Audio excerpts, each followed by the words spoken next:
We watched The Mummy. This one's the 1999 one, directed by Sommers.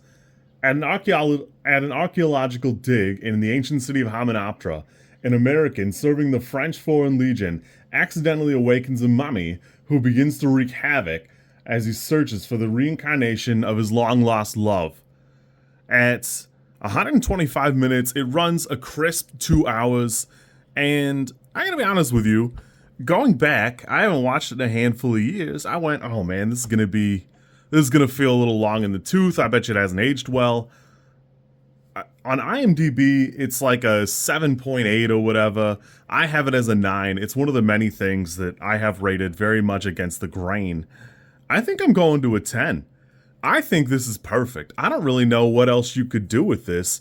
The only thing that aged poorly, really, is the special effects are a little like campy now, but you got to remember that was 1999. For 1999, those are like top tier effects. They look fantastic. Everybody here is basically perfectly cast. I don't know what else you could want here. It takes 40 minutes for somebody to get hurt by like an Egyptian trap if you don't count the prologue stuff.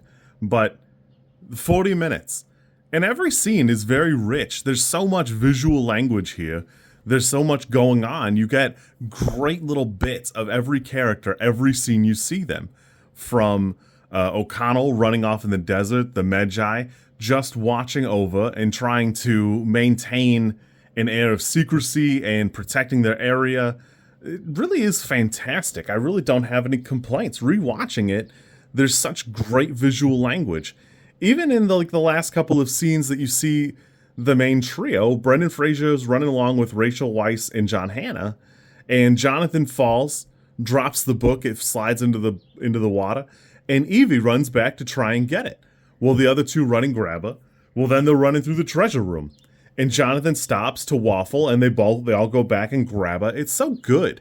Even just every combat, there's bits where it seems like some things are so accidental. And everything here is so jam-packed, even when you have a bad couple of edits. Most egregious, I thought, was Brendan Fraser in like a fist fight on the boat.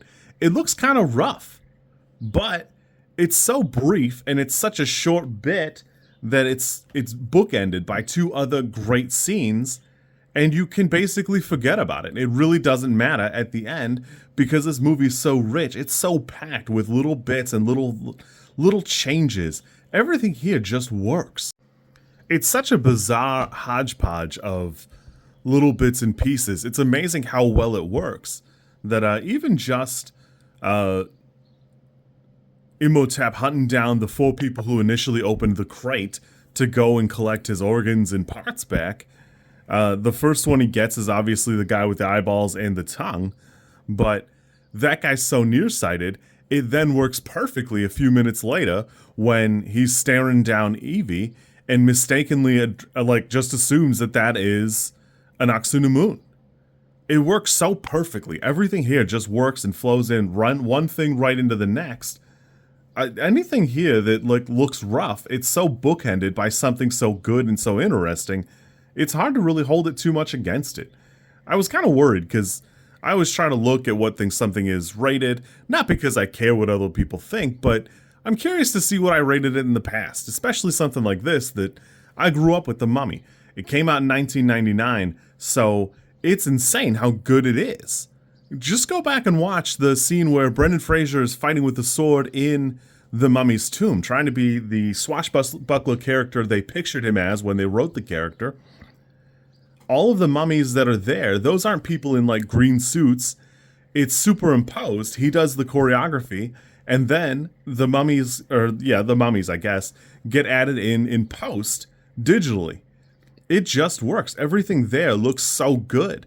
Again, the only thing you can really complain about for me is, the special effects are not the best. There's a couple times, like when the bugs first cover Imhotep, there's like this black overlay, but it probably is correct. I mean, for what the movie is, it's still PG-13, and admittedly, I was not 13 when I first watched it, I don't think, but I remember very vividly. The movie has such a great visual language and such great atmosphere. I forget. In my mind, I remember seeing the beetle get cut out of Jonathan's body with a knife, and it is true, that is what happens, but you don't see it. But I certainly have imagined it 100 times. I remember very distinctly the one guy dying to the beetle and thinking, oh my god, think about that all the time. Imhotep gets his arm sliced off, but it cuts away. I've never realized it until now. I will admit, Imhotep looks pretty white. I'm not gonna lie to you. It's a little odd, but you know, it is what it is. Naxinamun does not, and at least here, the Egyptian characters are not presented as entirely all cowards or anything like that. So we're moving away. We're moving in the right direction, but it was like comic in the older ones what a huge disparity there was there. But honestly, I had a great time with this. Even the times where you get like a wide shot of Egypt, I don't know, the shots are a little rough, but it's so interpolated with close-up shots or like the garden being caught on fire, stuff like that, that you really don't notice it as much. I didn't notice it at all as a kid, but I really had a great time with this. This whole thing is so fantastic. The effects are great. The writing is hugely amazing here. I wouldn't be surprised if I looked back at Stephen Sommers' filmography and found this to be basically the peak. I'm going to watch The Mummy Returns here in a couple of days once I've had time to cool off. But honestly, this is pretty fantastic. I don't feel any shame moving this from a 9 to a 10 for me. I think this is a fantastic movie. Yeah, I had a great time. You kids be good. I will catch you soon, and we'll be talking about more mummy movies.